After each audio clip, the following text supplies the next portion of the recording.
সিলেটের অন্যতম একটি সুন্দর জায়গা হলো বিছানাকান্দি, কিন্তু বিছানাকান্দিতে আগের মতো সেই স্রোত, পানির যেই পরিষ্কার বা পরিষ্কার এখনও আছে, কিন্তু যেই স্রোতটা ছিল, যেই বৈশিষ্ট্যগুলো ছিল, এগুলো আস্তে আস্তে অনেক কিছু নষ্ট হয়ে গেছে।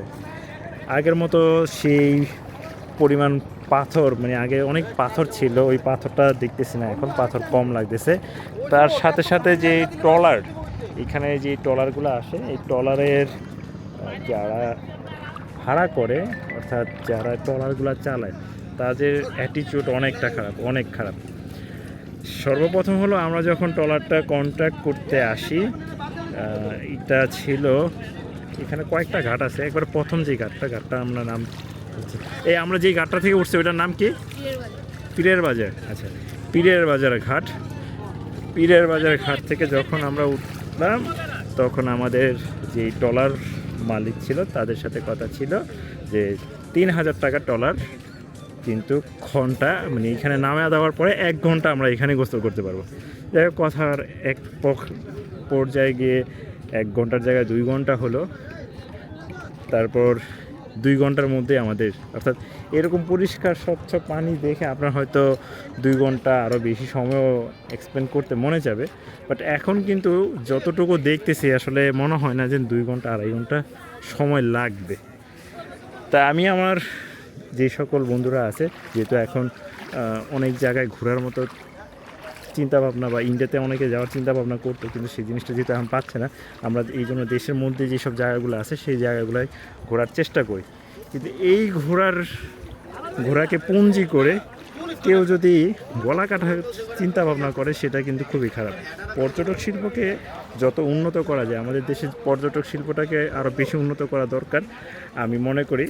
এবং মনে হয় আমার সাথে যারা ট্রাভেল করে, প্রত্যেকেরই চিন্তা ভাবনা করেছেন পর্যটক শিল্প উন্নত করা। সাদা পাথরে যে সিস্টেমটা, ওটা আমার কাছে খুব ভালো লাগছে। সেটা হলো যে সাদা পাথর ঘাট থেকে ৮০০ টাকায় ৮জন একটা ট্রলারে যাবে, সে তারপর ওখানে গিয়ে যতক্ষণ টাইম এক্সপেন্ড করা দরকার করতে পারে, সমস্যা নেই। পরে আবার যখন ট্রলারদেরকে ফোন দেওয়া হয়, তখন তারা হয়তো ২০ মিনিট ৩০ মিনিটের মধ্যে চলে আসে। কিন্তু এইখানে ওই সিস্টেমটাই নেই, যার কাছ থেকে যা নিতে পারে। আমার কাছে এই জিনিসটা খুব ভালো হলো না, ভালো লাগলো না। আমার মনে হয় যে এই বিষয়গুলো আপনাদেরকেও ভালো লাগবে না। এখানকার যারা আছে একটু এই বিষয় নিয়ে বিবেচনা করতেছে বা দেখতেছে, তারা যেন অবশ্যই এটা ভালো কোনো একটা সলিউশন আনতে পারে। অন্তত এই পর্যটক খাতটাকে যেন আরও ভালো করতে পারে। ৩ দিনের ছুটিতে এই পরিমাণ লোক হওয়ার কথা না, শুধু একটাই কারণ, এখানকার যাতায়াত ব্যবস্থা এবং তাদের অ্যাক্টিভিটিস, বিহিভ, এইসবের কারণেই মানুষের এত আনাগোনা কম। সেই তুলনায় বিছানাকান্দি থেকে সাদা পাথর প্রায় ২৫-৩০ কিলোমিটারের মতো দূরে, কিন্তু সেখানে পর্যটকের এত ভিড়। ওয়াও! পানি অনেক পরিষ্কার, অনেক পরিষ্কার। এটা কোনোভাবেই আমরা বলতে পারবো না যে পানিতে কোনো ঝামেলা আছে। ঝামেলা হলো আমরা যারা এখানে ট্যুরিস্ট আসি, চিপসের প্যাকেট, এটা একটা কম্পালসারি হয়ে গেছে, চিপসের প্যাকেট, এমনকি অনেক সময় আমরা বাইরে থেকে খাবার নিয়ে আসি, সেই খাবারের জুঠা, এভরিথিং যা আছে এইখানেই ফালাইতে হবে। এমনকি পটি ১ নম্বর ২ নম্বর যে বিষয়টা, ২ নম্বর যেটা, সেটা তো এখানে অ্যাভেলেবেল করে রাখে।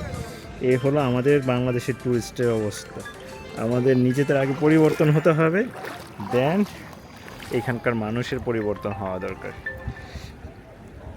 তবে এখানে মানে পটির যে ব্যাপারটা বললাম, যদি এখানে হয়তো এরকম কোনো ব্যবস্থা থাকতো, তাহলে হয়তো মানুষ ওখানে যাওয়ার চিন্তা ভাবনা করতো, কিন্তু এরকম কোনো ব্যবস্থা নাই।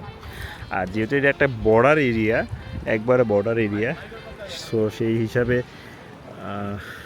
মানুষের প্রাকৃতিক ডাকে সাড়া দিতেই পারে, বা এটা অস্বাভাবিক কিছু নয়। তো এখানে কিছু একটা করা দরকার, পর্যটক শিল্পকে নিয়ে হয়তো এই বিষয়গুলো জানা দরকার, বিশেষভাবে ব্যবস্থা নেওয়া দরকার ছিল। পাথরে প্রচুর পরিমাণ শ্যাওলা জ্বলছে, আর শ্যাওলা থাকার কারণে বোঝা যাচ্ছে এখানে পর্যটকের আনাগোনা অনেকটা কমে গেছে, অনেক কমে গেছে।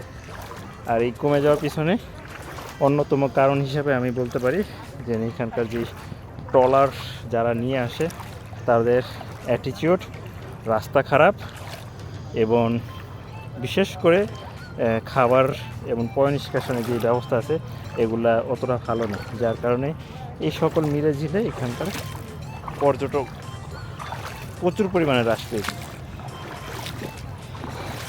এই পর্যটক আবার জাগ্রত করতে হলে অবশ্যই রাস্তাঘাট ভালো করতে হবে, এটা তো বাধ্যতামূলক।